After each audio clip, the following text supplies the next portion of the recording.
de Licenciado, que ya debe de estarse distribuyendo en las librerías, que es el libro sobre Genaro García Luna, Felipe Calderón, los nexos con el narcotráfico. Te agradezco por tu paciencia, mi querido Jesús. ¿Cómo estás? Un abrazo. Un abrazo, mi querido Vicente Serrano. Siempre un placer y un gusto saludarte y tener la posibilidad de poder platicar contigo sobre estos temas coyunturales y que, bueno, finalmente hay medios como Sin Censura que son los que los exponen, porque si fuera por la prensa fifí, bueno, otra historia sería. Y gracias Vicente por la oportunidad de participar contigo. Oye, ya se está distribuyendo entonces el Licenciado, a ver qué día nos toca conseguir uno y leer un poco del Licenciado aquí en Sin Censura, viejo. Así es, mi querido Vicente. El libro me reportan nuestros amigos de HarperCollins que ya se está distribuyendo. Ya debe de estar hoy seguramente en algunas librerías del país. Mentiría si te digo en cuáles pudiera estar, pero ya seguramente ya está en muchas librerías. Ya se puede por ahí comenzar a buscar y por supuesto a leer y comenzar a conocer de esta historia oscura que mucho tiene que ver. Le va a dar mucho contexto sobre todo a esta necesidad de enjuiciar a los expresidentes de la República de la que has venido comentando esta mañana, mi querido Vicente. Pues estamos al pendiente, mi querido Jesús Lemus. Hablemos del tema del agua en Chihuahua, porque es un tema del que se ha colgado y gacho el gobernador panista Javier Corral y algunos otros que quieren sacar raja política. Un tema que ha defendido también a capa y espada el presidente Andrés Manuel López Obrador por ser un tratado binacional del que se beneficia México y que si, como muchos proponen, se renegociara, no tendría pues los beneficios, los términos tan importantes para nuestro país, pero para que se vean los tamaños de la politización de este tema. Y obviamente también hay que hablar de las fallas de la CONAGUA, la Comisión Nacional del Agua. Mi querido Jesús Lemus, a ver, danos la perspectiva, ayúdanos a entender de mejor manera esta situación. Sí, gracias, mi querido Vicente. Mira, el asunto creo que va muy de la mano con lo que señalabas en relación a los expresidentes que se tienen que enjuiciar y que, bueno, el balón está en la cancha ahorita de la Suprema Corte de Justicia de la Nación y serán ellos los que definan, como tú ya bien decías, estar de qué lado en la historia del país, si del lado de la corrupción o del lado de la población que realmente quiere. ¿Por qué te comento esto? Pues porque precisamente tenemos hoy en México un grave problema que es el arrebato del agua, porque eso es lo que ha venido siendo, esa es la herencia que nos dejaron las últimas 3 administraciones federales de cómo se distribuyó el agua. Y déjame te digo así muy rápidamente que la Comisión Nacional del Agua, que es el ente regulador de la administración del agua en México, pues ha venido actuando de manera facciosa, más allá de lo que es el Tratado de Aguas internacionales que mantiene México con Estados Unidos, donde México se queda con 2.096 millones de metros cúbicos de agua al año de los ríos Bravo, Conchos, se va el otro, de los ríos, de los afluentes del norte del país, y Estados Unidos se queda con 431 millones de metros cúbicos. Más allá de eso, creo que es la actuación perversa con la inercia que se le dejó a la Conagua en estos últimos 3 sexenios de Vicente Fox, de Felipe Calderón y de Enrique Peña Nieto. Te lo pongo así muy claramente. Actualmente en el país, antes de tocar el tema de Chihuahua, actualmente en el país hay 916 conflictos o zonas regionales donde se está dando conflicto por la disputa del agua, que ya la arrebatan las empresas, que no le llega a algunos productores agrícolas pequeños, que tampoco está siendo suministrada de forma adecuada a través de los sistemas de agua potable municipal, o simplemente que la Comisión Nacional del Agua no autoriza pues permisos para la perforación de nuevos pozos. Bueno, te comento que de esos 916 conflictos que existen en el país por el agua, donde ya hay violencia, como es el caso de La Boquilla, allá en la zona de Camargo y Delicias, pues como esos 916 conflictos, te quiero comentar que de esos fueron 510 los que se gestaron durante la administración del presidente Felipe Calderón. Otros 312 fueron los que brotaron en el periodo del presidente Enrique Peña Nieto, y poquito más de 100 fueron los que se manifestaron durante la administración del presidente Vicente Fox. O sea que aquí en este caso, y ya que hablamos de enjuiciar a los presidentes de la República, creo que sería muy conveniente revisar a fondo cómo fue su actuación, no nada más en lo que se refiere al manejo de los recursos económicos, porque finalmente, sí es cierto, eso es un desfalco, pero pues nada tiene que ver 26,000, 100,000, 200,000 millones de pesos comparado con el arrebato de recursos tan importantes como puede ser el agua, los bosques o el propio territorio. Entonces, creo que debemos de pensar muy bien a fondo. Es una constante que he mantenido en los últimos años, de insistir sobre cómo fue que nos saquearon estos ladrones, los últimos 3 expresidentes de la República, cómo nos saquearon, cómo nos robaron, porque nos quitaron hasta lo más elemental que era el agua. No nos quitaron el oxígeno porque simplemente no podían, no nos quitaron el aire porque no podían hacerlo. Si hubiera una forma, te apuesto que en este momento el aire o el oxígeno que respiramos estaría prácticamente concesionado a favor de alguna empresa particular. Y eso es lo que sucedió con el agua, eso es lo que hicieron esos expresidentes, sobre todo Felipe Calderón, sobre todo Enrique Peña Nieto, que privilegiaron y manejaron a la Comisión Nacional del Agua como una agencia de relaciones públicas con el sector privado de los amigos, con las grandes corporaciones que se negociaban entre ellos y se financiaban y se daban recursos de un lado para otro. Entonces, la Comisión Nacional del Agua actuó de manera perversa. Ahorita es un momento muy importante para que la doctora Blanca Jiménez Cisneros, la actual titular de la Comisión Nacional del Agua, pues ponga bajo la lupa, bajo el microscopio, para que revise de manera microscópica precisamente cómo es que se dio ese arrebato del agua en los últimos 18 años de gobierno prianista. Y eso sería fundamental para que finalmente los ministros de la Corte de Justicia pudieran pensar en la inmoralidad que sería el hecho de no poder o declarar inconstitucional la consulta pública que se está proponiendo para enjuiciar a los presidentes. Y el caso de Chihuahua, mi querido Vicente, es un caso muy particular, es como la punta del iceberg que se asoma, porque lo demás es subrepticio, casi no se menciona. Son pocos los medios de comunicación, sobre todo los hermanos periodistas que están al pie del cañón en esas regiones, son los que los dan a conocer, pero no los grandes corporativos, y no los voy a mencionar porque ya sabemos de cuáles hablamos, ¿no? Corporativos televisivos, radiofónicos o de medios impresos. Entonces, para ellos no pasa esa situación del arrebato del agua, pero en Chihuahua está pasando, como sucede en 915 otros puntos del país, una pelea por el agua, una disputa por el líquido vital para la subsistencia. ¿Por qué? Porque la presa La Boquilla, simplemente que sirve para atender a más de 70,000 hectáreas de cultivos agrícolas de pequeños productores, pues se está tratando de desviar para llevarla a Estados Unidos, pero esto no es lo más grave. Lo más grave es que se ha querido politizar este conflicto social y se ha llevado, y ahora sí que está llevando agua para su molino, el gobernador Javier Corral, queriendo hacer de esto una confrontación de campesinos contra el gobierno federal, cuando no puede ser de esa forma, ¿sí? El conflicto realmente es que los campesinos deben de tener su agua, que está garantizada por el gobierno federal, por la Comisión Nacional del Agua, que debe de intervenir de manera muy clara y muy precisa y de explicar las razones del trasvase, porque efectivamente tenemos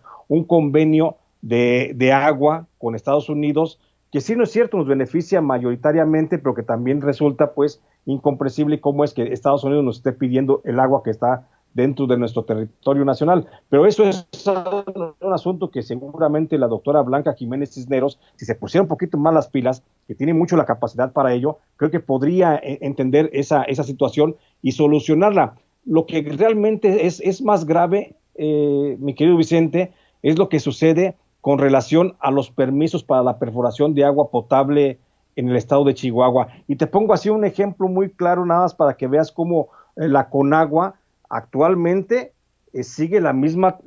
inercia, pues, que se manejó en los últimos sexenios de Felipe Calderón, Peña Nieto y Vicente Fox. ¿Y por qué? Pues porque muchos directores de área, muchos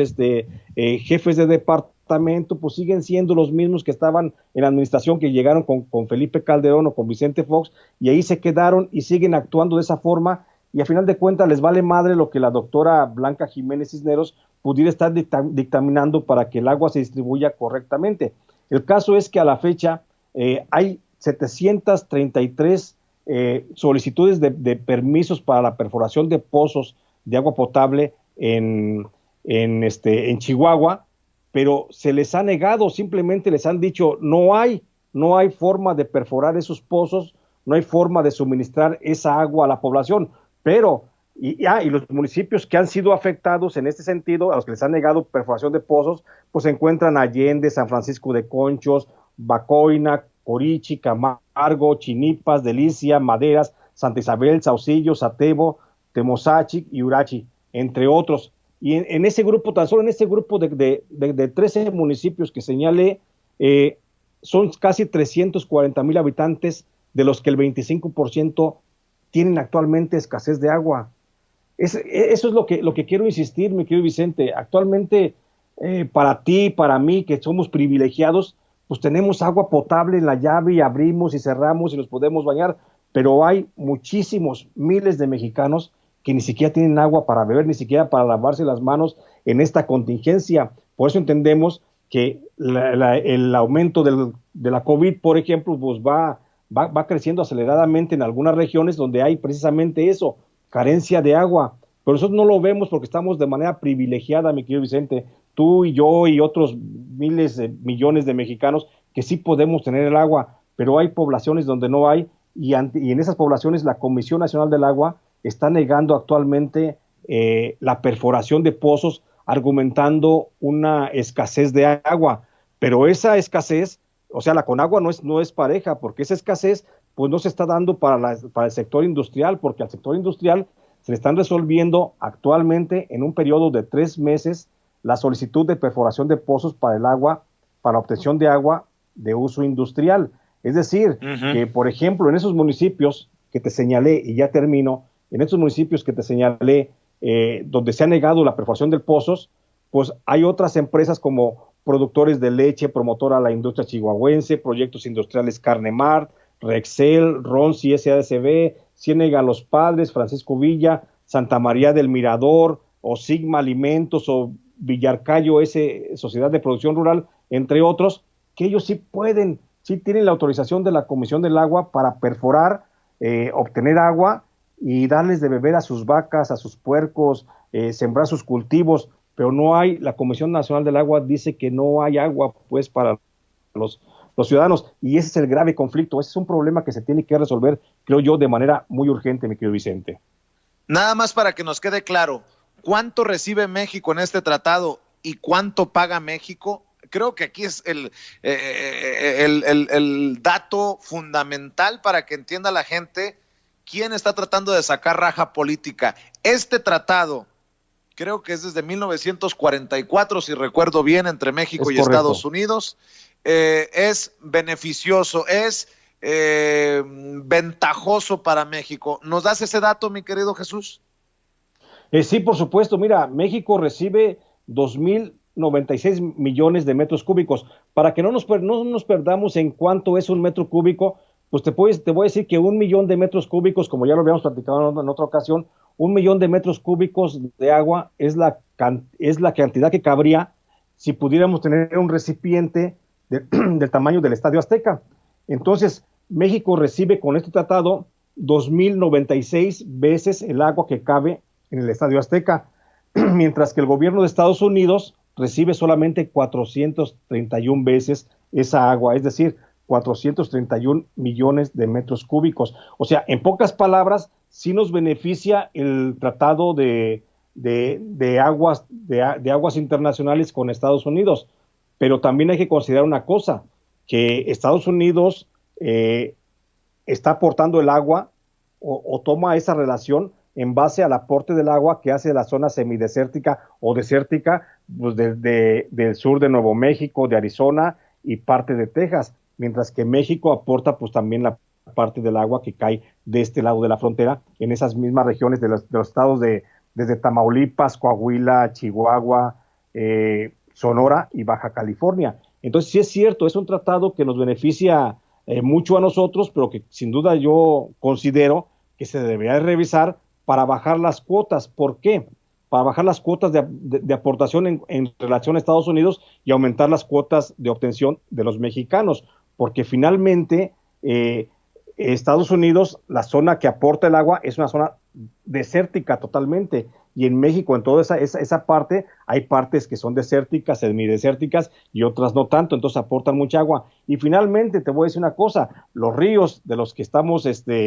hablando en este caso, que es el Colorado y el Bravo,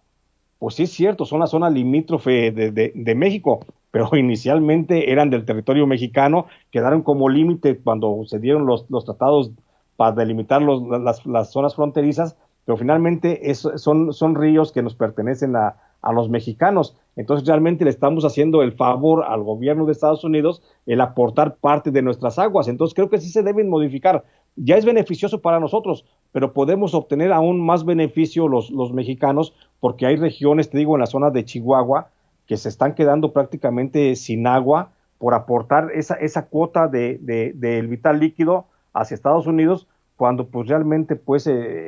son escurrimientos que ocurren dentro del suelo mexicano, son lluvias que ocurren dentro del suelo mexicano, porque de Estados Unidos es muy poco lo que realmente baja desde la zona desértica de esos estados que te mencioné. Mi querido Jesús, antes de que te despidas, te quiero pedir una opinión,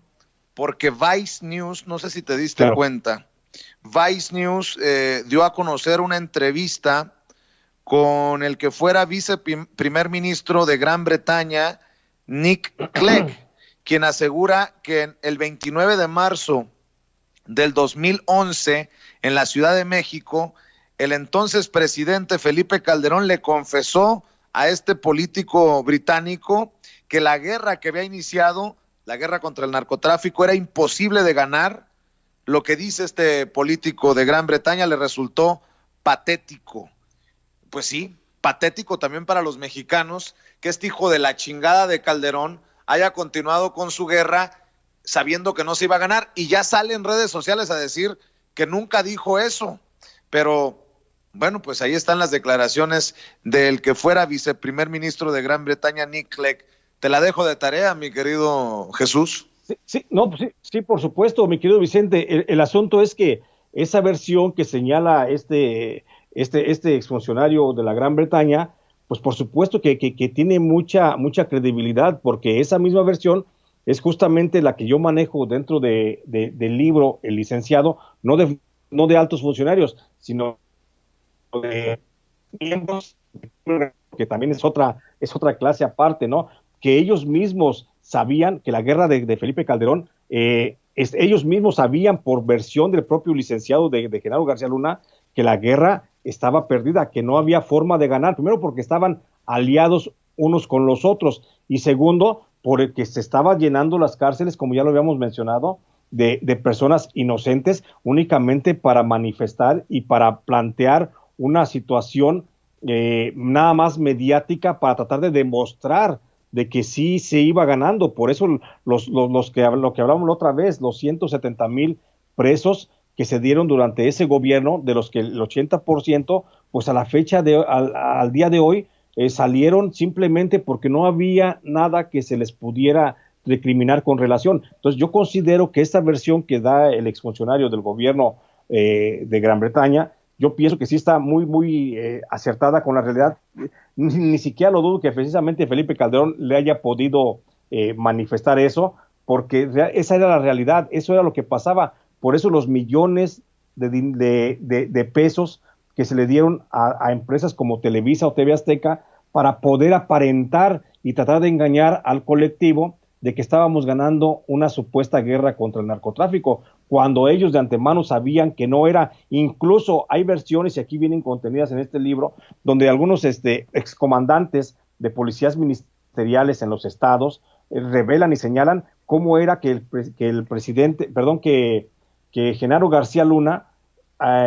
daba recompensas por cierta cantidad de detenidos acusados por narcotráfico. Entonces se llevaba un récord, una estadística, y todo lo querían pagar con dinero, porque finalmente el dinero era lo que les sobraba a estos bandidos después de que todo lo que habían saqueado, para tratar de seguir en esta infame y en esta terrible guerra contra el narcotráfico, que tantos muertos, tantos desaparecidos y tantos desplazados, sobre todo encarcelados, nos costó, mi querido Vicente. Oye, y mientras estamos ocupados y con justa razón, obviamente, en la posibilidad de llevar a consulta popular el juicio de los expresidentes, que no se nos olviden los achichincles y las lacras en torno a los expresidentes. Hace unos días el líder del Frente Nacional Petrolero, Sergio Carlos Morales Quintana, acudió a la Fiscalía General de la República a ratificar la denuncia contra el exdirigente del sindicato petrolero, Carlos Romero de Champs, por el delito de administración fraudulenta y lo que resulte. Y ante eso, pues también leo que los senadores de Morena están pidiendo a la Fiscalía General de la República que gire orden de aprehensión contra Carlos Romero de Champs, y también solicitan que la Unidad de Inteligencia Financiera inicie las investigaciones de las cuentas bancarias y movimientos financieros de los secretarios generales de las 36 secciones del sindicato petrolero. El Pleno del Senado de la República recibió un punto de acuerdo presentado por la morenista Cecilia Margarita Sánchez García para que la Fiscalía General de la República gire una orden de aprehensión en contra del ex líder del sindicato petrolero, Carlos Romero de Champs, y se lee: se pide cárcel para él por su participación en los delitos de operaciones con recursos de procedencia ilícita, lavado de dinero, enriquecimiento ilícito, robo de hidrocarburos, delincuencia organizada, venta de plazas, desvío de recursos públicos, evasión fiscal, peculado y nepotismo, así como un informe sobre el avance de las denuncias en su contra. Pues bien dicho por la senadora, y qué bueno que ponen el dedo en la llaga en estos personajes que fueron de los que se beneficiaron de las pinches corruptelas de los expresidentes que queremos llevar a juicio, mi querido Jesús Lemus. Es exactamente, Vicente, es lo que te decía. No nos podemos perder únicamente en que Felipe Calderón y Genaro García Luna fueron los malos de la película, porque efectivamente fueron los malos. Hubo también muchos cómplices dentro de eso. Hubo muchos de directores, jefes de área, jefes de departamento, subdirectores, por supuesto, subsecretarios también, que hoy por ahí están de manera impune y que le están nadando de muertito y que piensan que no los puede alcanzar la justicia. Y todo el muerto se lo quieren cargar cuando sí, efectivamente, este par de criminales, Genaro García Luna y Felipe Calderón, eran los responsables de la política contra el narcotráfico, pues, pero también hay responsables, muchos que ejercieron desapariciones, asesinatos por encargo de esta estructura criminal que tenía el gobierno. Era prácticamente un cártel, era prácticamente una organización de delincuencia organizada la que hizo Felipe Calderón y Genaro García Luna, y que baja hasta los jefes de comandancias regionales de la Policía Federal, miembros también del Ejército. O sea, creo que se debe de revisar muy a fondo eso, y aquí cabría muy bien esa posibilidad de que se hiciera una comisión de la histórica de la justicia, ¿verdad?, para que se lleve a cabo y se revise a fondo quiénes fueron los que participaron en esa guerra contra el narcotráfico, que nunca se atentó contra el narcotráfico, sino que se atentó contra las garantías individuales de la población. Creo que una comisión histórica de la justicia en el caso de la guerra contra el narcotráfico vendría a oxigenar muy bien la política del presidente López Obrador para acallar esas voces que manifestamos los mexicanos de reclamo de justicia social, mi querido Vicente.